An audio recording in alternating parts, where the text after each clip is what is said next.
आम्हाला येऊ द्या असं. त्या स्वतः एवढ्या सक्षम होत्या जिजाऊ, आणि त्याच्यामुळे म्हणजे आता शिवाजी तर मी तर शिवाजी प्रत्येक घरात आहे, फक्त जिजाऊ प्रत्येक घरात पाहिजे. त्या दृष्टीने आपण मुलांना म्हणजे याच्या पलीकडे मांडती आलेली आहे.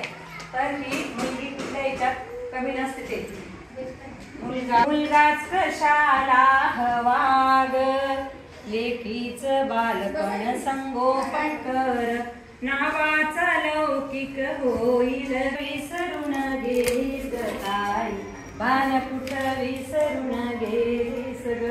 गाणं भरपूर मोठं आहे, निवांत सांगेल अजून. मग त्यांचाच फोन आला, म्हटलं माझं काही जमलं नाही यायचं, तर मला यायचंय म्हटलं तुमच्याकडे. मॅडम म्हणे की दीदी ना आता आलेली प्रेग्नंट आहे, मग तिचे सासू सासरे असे म्हणतात म्हणे की कसं मग रडणं कुठनं झालं, मग त्या बाळावर काय परिणाम होईल, हे काय होईल ते काय होईल. ठीक आहे म्हटलं नंतर येईल.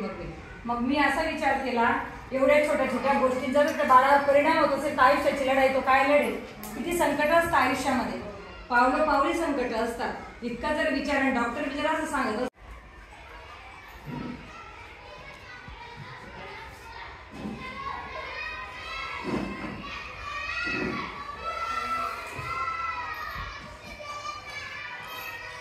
ओम शांती शांती शांती.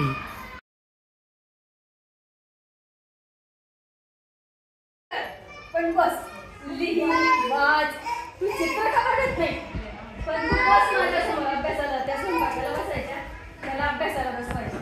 म्हणजे त्याचं घर होतं त्यांचं. आज त्याचे 3 मुलं आहेत, 2 मुलं डॉक्टरेट आहेत.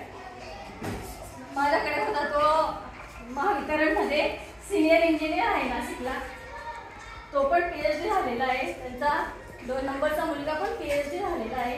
आणि एक याच्यामध्ये आहे, म्हणजे शेती पण सांभाळतो आणि राजकारणात सुद्धा आहे. आज त्या बाईचे 4-5 ठिकाणी घरं आहेत.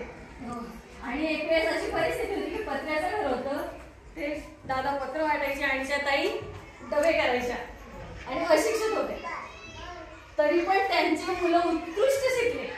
तर आईने अभ्यास घेण्याचा हा परिणाम होतो. शिकवलं तर तो मुलगा पुढे एक चांगला नागरिक सुधारक घडावा, यासाठी आईचं प्रबोधन करण्यासाठी माता पालक संघ म्हणजे काय, आम्ही 1ली ते 4थी पर्यंत ग्रुप तयार केलेले. त्या ठिकाणी दादा मातांचा ग्रुप तयार केलेला आहे. त्याच्या व्हिडिओ काही आयडिया या प्रत्येक वर्ग शिक्षक त्या ग्रुपवर टाकतील आणि तो ग्रुप त्या गरीबच्या बाया किंवा मुलं बसून त्यांना त्या ठिकाणी आयडिया ज्या व्हिडिओ येतात ते व्हिडिओ आम्ही ते प्रसारित करत असतो. मग आता आज त्यांचा उद्देश असा आहे की महिलांना एक मुलांना सुद्धा द्यायचे नाही, दप्तर द्यायचे नाही, विना दप्तर शाळा बनवायची पोरांना, एक दिवस स्वतंत्र करू द्यायचे नाही. जेव्हा घेतल्या जातात म्हणजे हा जो आपला लहान पक्का पाया कसा होईल ही आपल्याला सुरुवात केली जाते. आपल्यामध्ये परीक्षा ही बक्षीस मिळण्यासाठी नसते, परीक्षा ही आपल्यामध्ये गुणवत्ता वाढवण्यासाठी असते, परीक्षा ही आपल्यामध्ये बुद्धिमत्ता वाढवण्यासाठी असते. आणि परीक्षा ही अभ्यास आपण कसा केला पाहिजे यासाठी सुद्धा परीक्षा ही असते. काही माझा पालक म्हणतात की माझा मुलगा पहिला आला नाही किंवा माझा मुलगी पहिली आली नाही म्हणून मी परीक्षेला बसवणार नाही. तर हा आपला फक्त गैरसमज आहे. आपण त्यांना जेवढं बसवलं आणि जेवढे आई वडिलांनी प्रोत्साहन दिलं तेवढी मुलं घडत असतात.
जोरदार कम्युनिकेशन